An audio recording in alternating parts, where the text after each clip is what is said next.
Century হাঁকালেন শান্ত।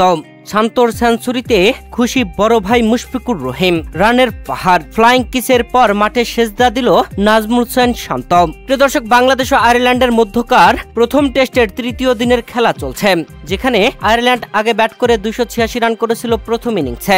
আর বাংলাদেশ এরপরে প্রথম ইনিংসে ব্যাটিং এসে প্রত্যেক ব্যাটারেরই দারুণ ব্যাটিং, যেখানে মাহমুদুল হাসান জয় ও ওপেনার সাদমান ইসলাম দারুণ ভাবে খেলেছেন। সাদমান করেছেন 80, মাহমুদুল হাসান জয় করেছেন 171 রান, মুমিনুল হক করেছেন 82 রান, লিটন দাস করেছেন হাফ সেঞ্চুরি, 60 রান করে আউট হয়েছেন। তবে নাজমুল হোসেন শান্ত সেঞ্চুরি হাঁকিয়ে দিয়েছেন, যেখানে নাজমুল হোসেন শান্ত 114 বল খেলে সেঞ্চুরি করেন। সেঞ্চুরি করে অন্যরকম সেলিব্রেশন, মাঠে ফ্লাইং কিস ছুড়ে দেন নাজমুল হোসেন শান্ত, হেলমেটে খেয়েছেন চুমুম। এরপরে সৃষ্টিকর্তার স্মরণে শুকরিয়া আদায়, মাঠে সেজদা দেন নাজমুল হোসেন শান্ত।